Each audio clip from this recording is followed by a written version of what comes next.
Tunes talk shoe, and today we have a fantastic guest.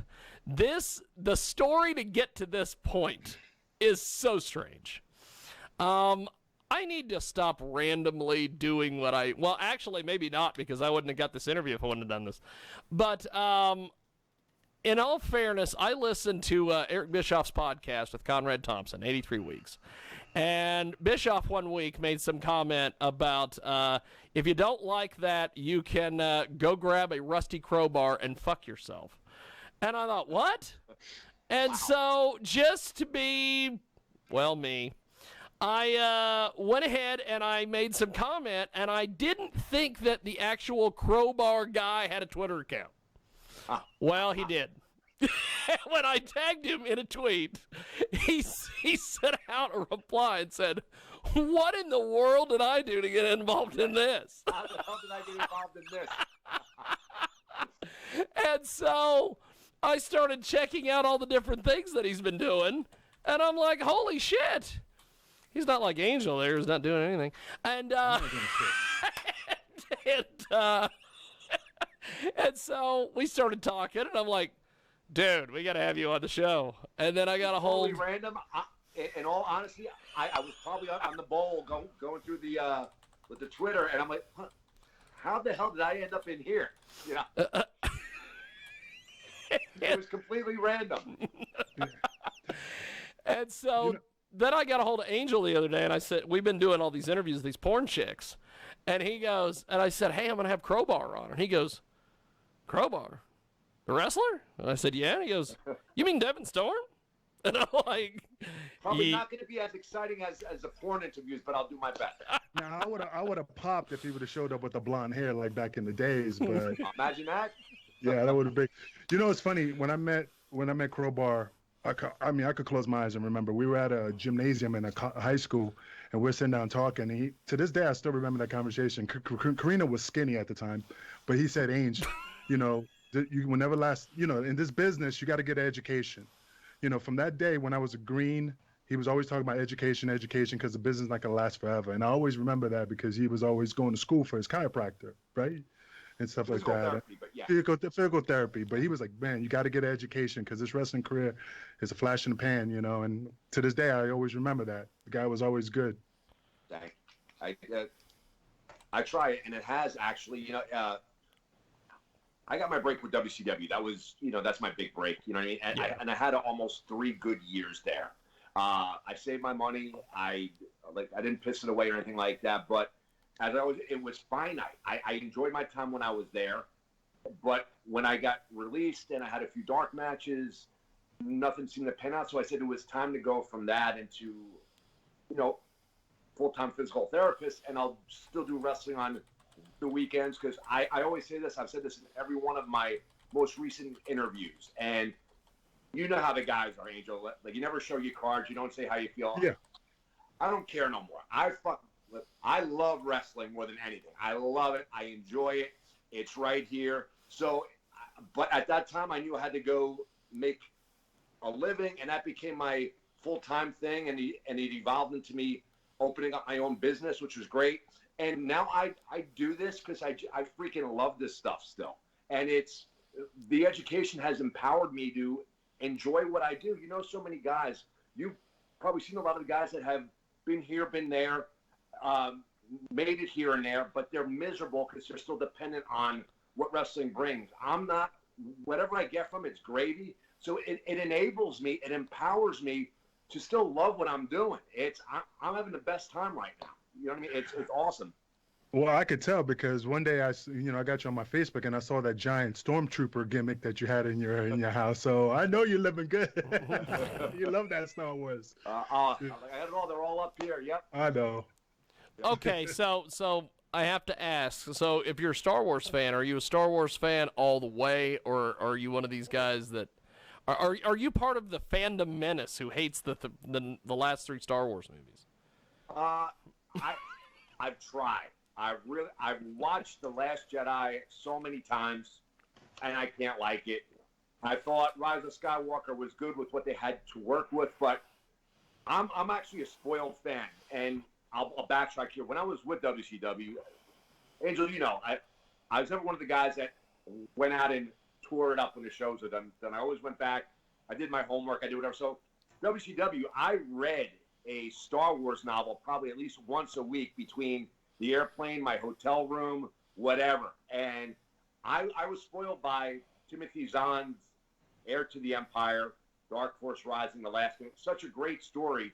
And you saw a kick-ass Luke Skywalker. You saw an evolved Luke Skywalker doing all kinds of great Force stuff. And then Last Jedi, he's a hobo that wants to kill himself.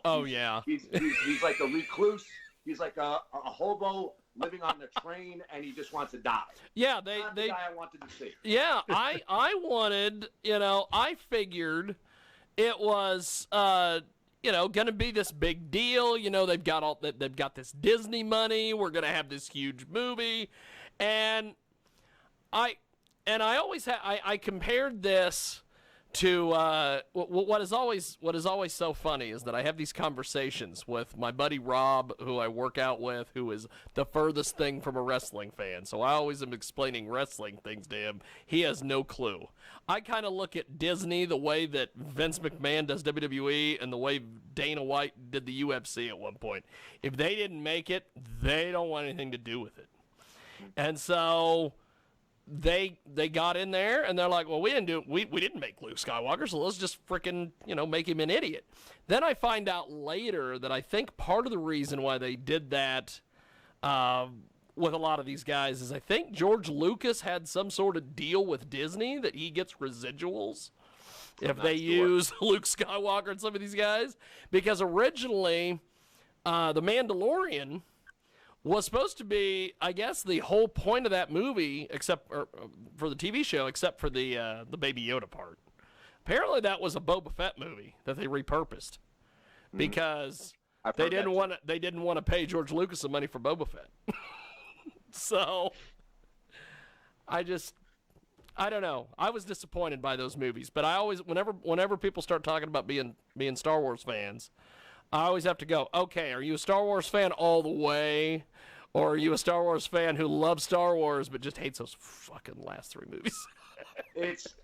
I'll check them out just to complete it. I'm happy they're over and they can move on to other stuff. I'm a huge fan of Clone Wars. I love The Mandalorian. Clone Wars is almost wrapping up now, and they have the last 4 episodes running parallel to episode 3, which is really, really cool. I don't know if you're into it that much, but if you're a Star Wars fan, this season of Clone Wars is awesome. Yeah, I'm going to start watching it. I got the Disney Channel, and I was just going to start watching the whole... I mean, I'm a fan, but I'm not like a Trekkie or, like I don't have a sword collection in my house. Sorry, John. Stuff like that, but... I'm different, but yeah. No, that's more Bully Ray, so... Okay. So, so Angel brought it up earlier. This career path that you're on, Crowbar. Tell us about this, man, because I know when we've been trying to set this interview up, you're like, hey, I'm considered an essential employee, and thank God. Yeah. So take us through all this, because Angel brought it up earlier. You were always studying in the back and everything, and getting ready for for post wrestling. Don't let Crowbar work you. This is the most intelligent guy I ever knew in the business. Yeah, he plays this like, oh, where's the button again for the sky? No, this guy is smart. He'll blow you out of the water. Savvy, though. I am not. I'm learning it. I asked my kids to show me a lot of stuff. So, but long story short, blew out my knees in high school, my freshman year and junior year playing football. My left knee my freshman year, my right knee my junior year. Went through a lot of physical therapy. At the time, I was devastated because those 2 years I had to miss the seasons. And I don't like to get preachy, but I do believe everything happens for a reason. God sets you on a path, and it's happened over and over again within my life. Had I not blown out my knees, I would have never gone to physical therapy. I was all set to go to school for engineering because I did okay, and I actually did well in math, but I hated math. So if I become an engineer, I'd probably be miserable. So I blew out my knees. It really piques my interest in physical therapy. And at that time, I was working out at a gym in my town. And at that time, there was an independent pro wrestler. There were two independent pro wrestlers that went to the gym. Was Jimmy Powers and Big Sweet William, who everybody knows as Hugh Morris, and then Bill DeMott. And I was a young friggin' Mark, loved wrestling, and I still love wrestling. And I'll tell you right now, I'm the biggest Mark. I love wrestling. So, and they were so cordial. They were understanding. I would ask them a million questions about wrestling constantly. And they all both had the do as I say, not as I do attitude. They said, it's great you want to wrestle. Make sure you stay on the path with your schooling, and anything we can do along the way will help you out. But really make sure you get your schooling, because they said it's an unforgiving business.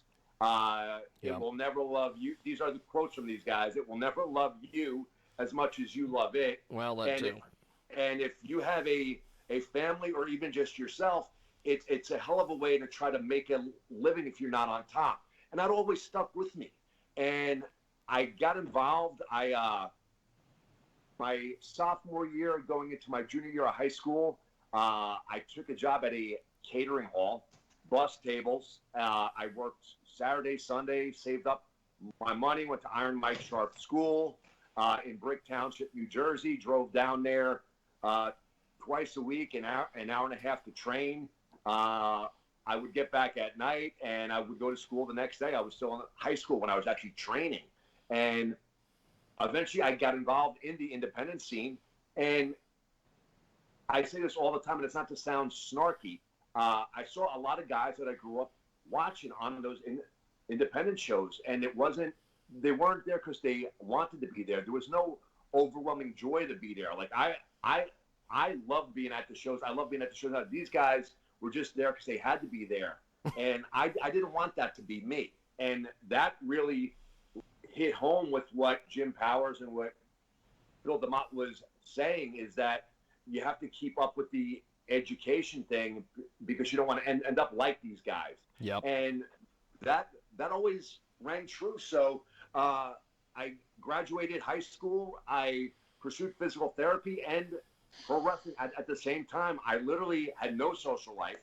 I would go to the gym during the week. I would study, and then the weekends, Friday nights, Saturday, sometimes Sunday, I would do the indie shows, and Monday morning it was back to school. And that's really what set me on this path. Hell of a deal, my friend. We have got Crowbar with us today, or as Angel told me yesterday when I hit him up, he's like, Devin Storm? Man, I mean, because we got so much history. I mean, like I said, he knew me as a Spanish Angel. Steve Carina was skinny, you know. I mean, we were working. I mean, we were in the indies together. I mean, so when I see a brother when we started from the ground, you know, I mean, from the gate, it's just I always pop for my boys, you know. I mean, sorry, John. I mean, you're one of my boys too, but you don't have that closeness that me and Crowbar has. Don't worry, I understand. I'm cool. You know. So this is fantastic that you've been able to put all your education to work, and you're making it work for you. After I graduated, I actually got the break with WCW. I actually got called down to WCW while I was still in physical therapy school. If you go on YouTube and all that, you'll see videos of me in this horrific lime green and black outfit with a top, and I got to wrestle Conan, Eddie Guerrero, Chris Canyon at the time. They brought me in on a nightly basis while I was still in school, which was kind of neat.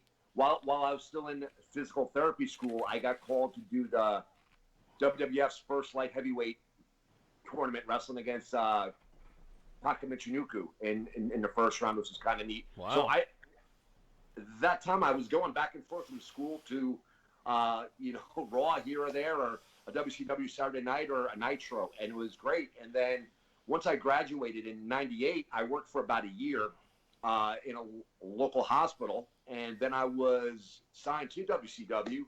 And what most people didn't know is I would be on with the road. I would go to Nitro, go to Thunder, go to Saturday night, but sometimes they had so much talent that there were times when 1 or 2 weeks might go by where there's nothing for your character, so you're home.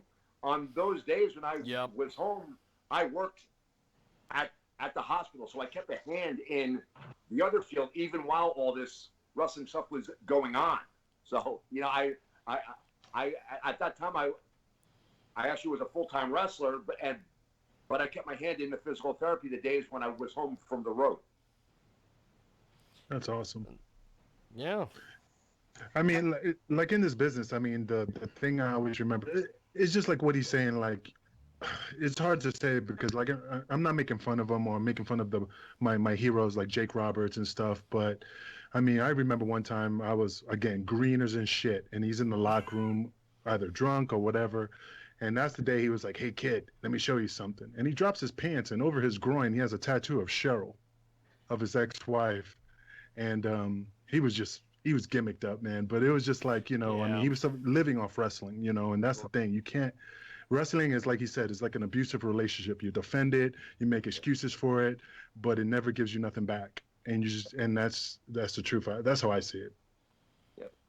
John, the best thing I got from it was unexpectedly after WCW, I went down to one of my old stomping grounds down to with ECWA in Delaware. I had worked there before. I got signed for years under Jim Kettner, and on that night I went down there, and I was friends with Dawn Marie and Simon Diamond. I was real good friends with them, and they had Dawn was working with somebody. Dawn was trying to really hone up her in-ring skills, and she had worked and trained with this girl, Dina Caravella, who I met at that night, and yada, yada, yada. All these years later, she became my lovely wife. We got 2 kids, and now she has fun being my valet, and it's cool, man. Yeah, but that happened. That's the best thing I got from wrestling, honest to God, and we still have fun doing it, man. It's cool. So, John, you've been sitting here listening to me marking out and Angel reliving the good old days. What do you have to add to the conversation, sir? Oh, I mean, I loved him back in the days when he did his first appearances for WCW because I was like the ultimate freaking, I read everything, got on the internet, looked for everything I could. And I mean, I knew who he was. And I was like, oh my God, that's that dude I read about from the Northeast.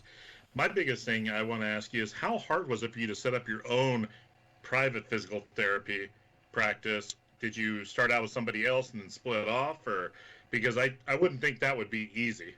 Well, let's go back to wrestling. So, as I said, I was signed by WCW, and I was on Nitro, Thunder, Saturday night, what have you.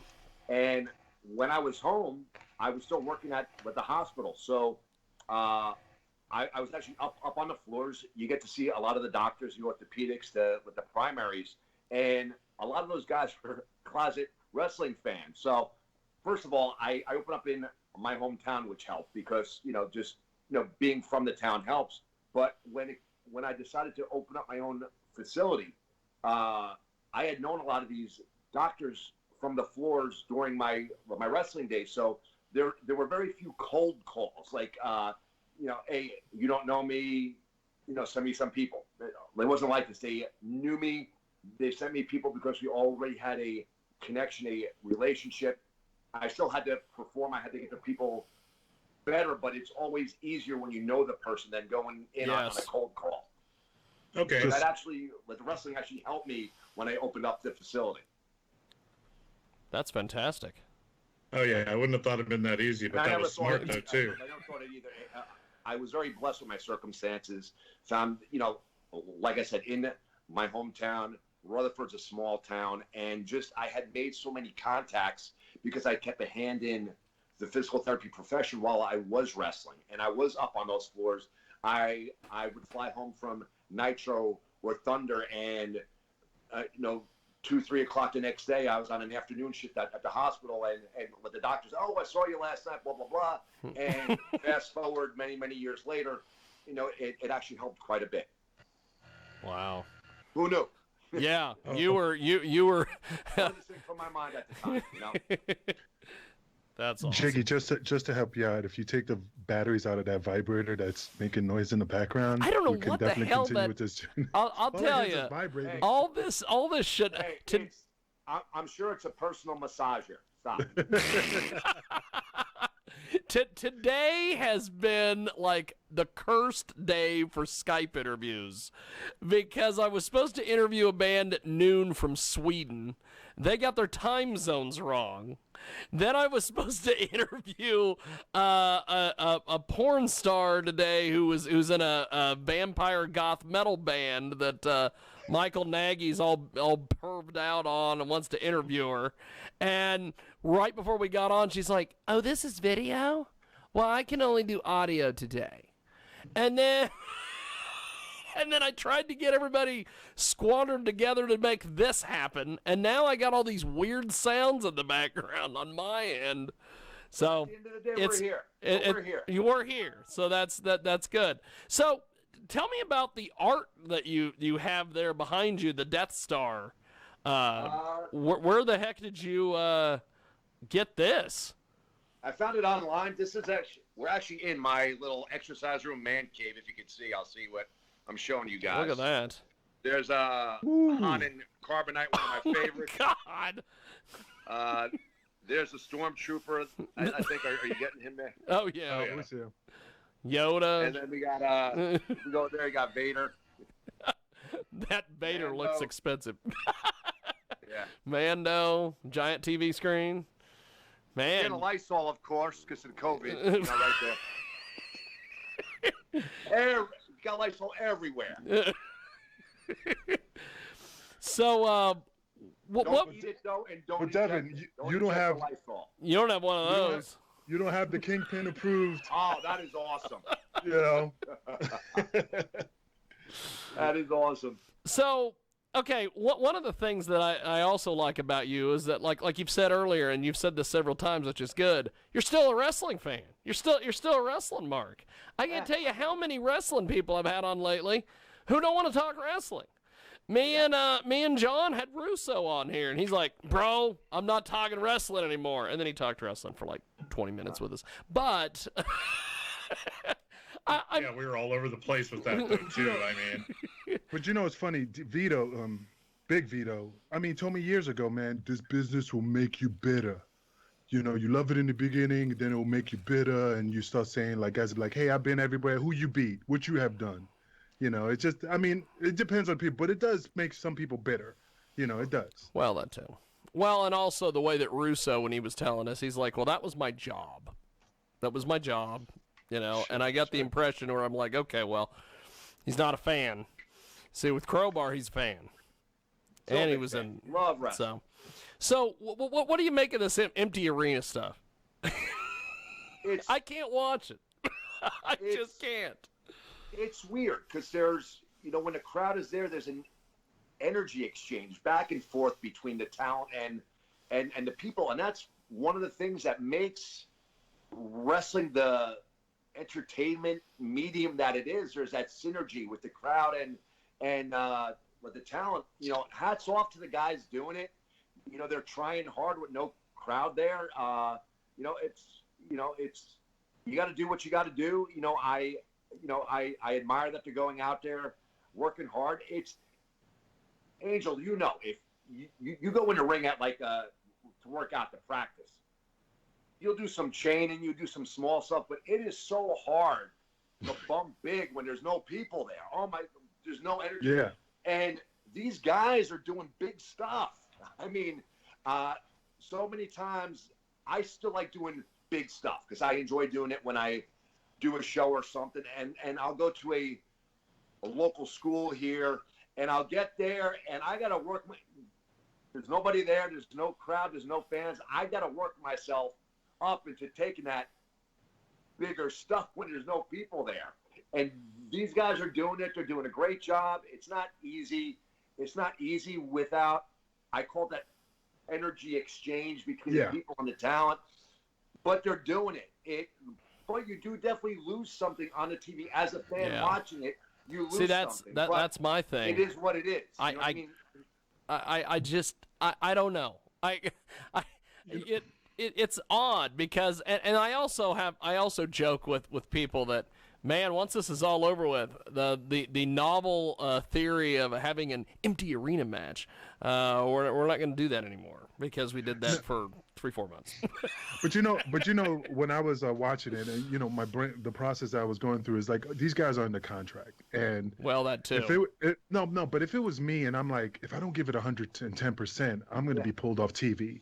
If I don't give it all, then they're going to say I'm being lazy, and now that there's no people in the audience, now I'm being lazy, then they're going to pull me off TV. So I think that's also that gives you the energy to go crazy a little bit to keep your spot. I mean, that's just how I see it, The thing that just kills me about some of this stuff, and Jim Cornette's talked about this with some of the I can actually see that too. I'm sorry with this too. No. Angel, Go ahead. you're right, because there was a time when I first got signed to WCW, I was sent to the power plant, and I had been there for a little bit, and it's a good thing you actually you said that. That's true. There came a time when they were making cuts. They signed a bunch of guys. They were saying, okay, we got to start cutting guys. So basically, we were told we would have to have a match in the power plant with no people there for Jimmy Hart, and he was going to select people for the Saturday night show. And under those circumstances, it was basically known you're either going to be used for Saturday night, or if you don't impress Jimmy, you're gone. And during that time, it did give you the pull, with the push rather, to go out there and really work your ass off. And I worked with Mike Sanders, and we did some crazy stuff. I mean, our finish was a top rope power bomb in front of no people. And I see this, and we wanted to earn our spot. And Angel, you're totally right. Yes. See, that's the thing that I think and I kind of hate the fact that I've been around Angel and John and some of these indie wrestling guys, so I've gotten to know these guys like, they're human beings. They're not just these guys I've seen on TV. And I just hate the fact that you see some of these guys taking these bumps and these moves, and there's not anybody there. That's the thing that kills me. No, I'm just laughing because I just remember doing shows, and the kid's like, hey, I'm going to do this. I'm going to do this moonsault. I'm going to do this Frankenstein. I'm going to do this. And I said, hold on a second. I'll look at my envelope. No. I think I was one of those guys. I was one of those guys who want to do way too much. I said, Guilty. you get one spot. You get one move, one big move, but I ain't doing that for 50 people. I don't want to sound like a jerk. It's just that. No. Because it's like I like I was saying, Jim Cornette's talked about, he watched WrestleMania, and he sees some of these spots these guys are doing, and they're just killing each other in front of nobody. Yep. And that's the thing that gets me. It's a little bit different because they're streaming out to millions and millions of people there. That too. It's not like when you have a show in like the parking garage somewhere and there's like 32 people and 28 of them are people that came with the wrestlers. Big difference there. Well, that too. So, how do we find you online, Crowbar? Get your stuff. Do you have merch anywhere we can buy? Or I have no merch. I never got involved in the merch thing. I actually joined Twitter in like 2017 because everybody said, "Oh, you got to do Twitter," and I just never had time. I just never had time to do it.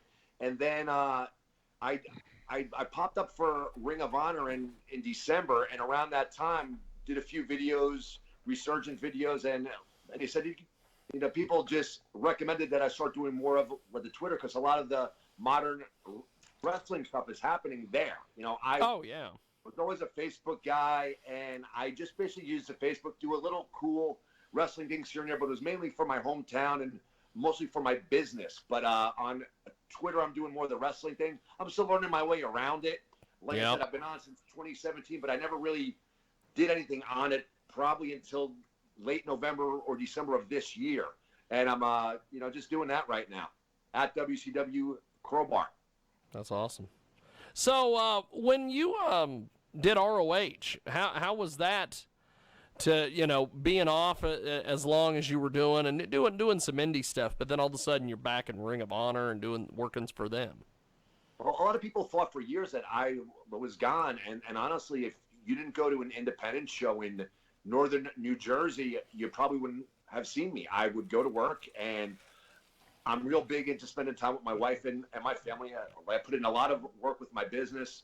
My free time I like spending with my family. So I would take shows literally 15, 20 minutes, maybe a half hour from my home, so that I could go and I could be home the same night, catch a movie with my wife and the kids, and it was cool. But I stayed active at least probably 1 to 3 times a month for the past, 12, 13 years. But it was just fantastic. localized to northern New Jersey. So if you weren't up here, I disappeared. Last July it was. I have no idea why. Once again, we'll go back to God sets you where you're supposed to be going and doing things. I took a date in Maryland in July, and that would never happen in the past summers. Summertime comes. I like going in the yard. I like hanging out with the kids, my wife, and stuff like that. But I took this date in Maryland. I have no idea what prompted me to. I just took it. And while I was there was somebody there from the ROH office, and they said, "Wow, you can really go still." And I was still in shape, and yada yada yada. How would you feel about coming in maybe to do a shot or something here or there? And fast forward, at first it was supposed to be November. They actually had me penciled in to work with PCO at that unsanctioned card. Wow. That got changed, and he worked with Dan Maff, and that was awesome for Dan Maff. Yep. Dan's a great guy. Oh, I love Dan. It would have been a different match. Clearly, I'm not going to pick up PCO on my shoulder. Dan's just a truck, and he's so insanely strong, and I'm not going to pick up PCO over my head and drop him on cinder blocks. It would have been more of an aerial type hardcore with him, and so that got pushed back till December, and I did the TV taping against Eli Isom, and it was a great opportunity, but it was a TV match, and it wasn't a match. If you're a working Angel, it was an opening or early TV match. I'm not going to go out there and stack guardrails or do chairs or anything like that. That's not my spot there. So I had the opportunity to work there with him. They let me come in with my wife and bodyguard. That's another cool story, but I'll finish up. And I tried to mix modern moves as I always do, but I tried to have a semblance of an old school story. I tried to have a shine, a heat, and a comeback. I had 2 people at ringside. I really tried to use them in an old school way where they interfere, they cheat. I'm a heel. I'm a scumbag. So a heel shouldn't out wrestle the babyface. So I really try my best to mix modern moves and exciting stuff, but really try to keep some semblance of an old school psychology, if that makes sense. So I did that show. We did the Battle Royal at what was it called? In January or February, that with the free pay-per-view, free Enterprise. And now we're just kind of hanging and doing our thing, with nothing going on now, and I'm eager to get back. But yeah, that all happened from me taking a date over 3 hours away during the summer, which I would never ever have done, but something prompted me to do it. Wow, It's cool. that is really cool. Go figure. But as I said, had you not gone to an independent show in North Jersey for all those years, I could have been, I dropped off the globe completely. So John, jump in there. I know you've got a couple questions. Oh yeah, there's 2 ones here. First, I want to apologize to you because I kind of stole you and Ace Darling's tag team name for some guys that wrestled with all of us. You remember Carl and Devin? They called them the Extremists. That's where I got the name, was from you Awesome. two. No. And then, well, everybody's like, "Oh, wow, that's really good. Where'd you ever figure that out?" I was like, you're not as much of a freak as I am finding out all that stuff." And then, did you ever have car rides where you you had a pretty decent sized star in the car with you going to shows, and he would like pull out his phone and start to big time you by calling him and stuff like, "Hey Vito, hey Bubba, hey sorry Angel, I'm not trying to be mean." Fuck you. Oh, I loved Angel. It was funny because he would just do that to get some of the guys in the back on that. He kind of look over at me and grin. He'd just like pull out his phone and be like, "Oh, what's up, Vito? Hey, how you doing, man?" And they'd be like, "Oh my God, he's talking to Vito." Da, da, da, da, da. And I'm just like, "Jeez." Gotta work the boys. Gotta work the boys. Oh yeah, you're awesome, dude. And whatever happened to Ace Darling? Do you still keep in touch with him, or is he still doing anything? We're still great friends. He was the best man at my wedding. He's too banged up to wrestle, but we keep in close contact. He's about an hour and a half from me. I wish we lived closer by, but yeah, we're still very, very tight. You know, it's funny about Ace Darling, a great guy, and now he's one of the Baldies. But I remember when I used to wrestle him, he goes, "Brother, we're gonna do this, but please do me a favor, don't pull on the hair." Yes. I always remember that. And now he's liberated. He's liberated, brother. Let it go, man. It's like a woman that don't want you. Just let her go. But but Ace Darling is a great guy. Awesome dude. Aces. Well, no pun intended. We always said like there was a lot of people. There was the East Coast guys that did a lot of. It was like me, Ace. You had Reckless Youth. Yeah. Simon Diamond. Doing all the ECWA Super 8 crew. And Ace, I always say this, and any opportunity I can to say this, he was probably the best out of our whole crew. He could have a great match with anybody, and he just never got the break. Awesome. He was better than, we all say he was better than me, better than Reckless. He was just such a talent, and it was just a shame he didn't get a shot that he deserved. But he was the tops. I mean, I've never seen him have a bad match. You know? He used to also in Super 8 was Cheetah Master. I haven't. Cheetah Master. Kind of. Yep. He fell off. Guy. Yep. Whatever happened to him? He fell off. He fell off the grid. I think he owns a gym. I think. I'm almost positive.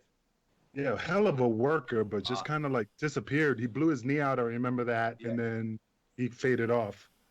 Talk about a guy though that just had a natural. I mean, we would go to towns that we were not there before, and he would come out, and the people just popped. They didn't know who he was, but he came through the curtain. He had just a natural charisma. Just a great, great talent.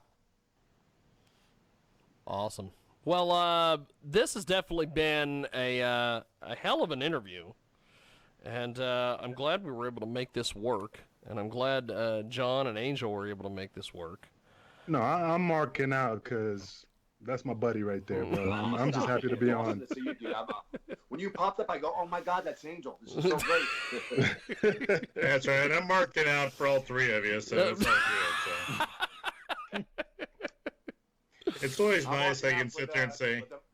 I'm marking out for the personal massager in the background. Well, at least everybody is marking out. That's fantastic. Everybody's marking out for something. For something.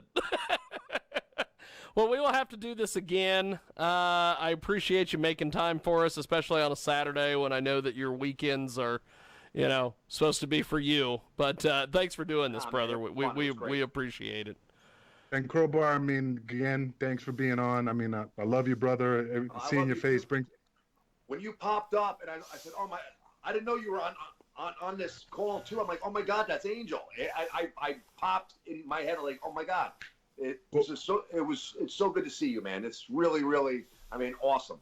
Now, when I come back to the East Coast, I'll definitely hit you up. We'll get Gino Caruso, Mr. Italy, to run around get the boys back together and just have a good time. Absolutely. Thank you so much, guys. Yes. It's been a lot of fun. Thank you so much. Definitely. I appreciate it. You guys have yourselves a wonderful, wonderful weekend. Thank you, guys. Cool. Appreciate it. Guys. Thanks. There they go. And we are out of here. And we will see you tomorrow on the Sunday radio broadcast. Coast to coast and border to border. We will see you then. Thanks for joining us today. And check out JiggyJaguar.com for more information on everything we've talked about here today. I always like to send you to JiggyJaguar.com. We have got more coming up on the other side. It is the world famous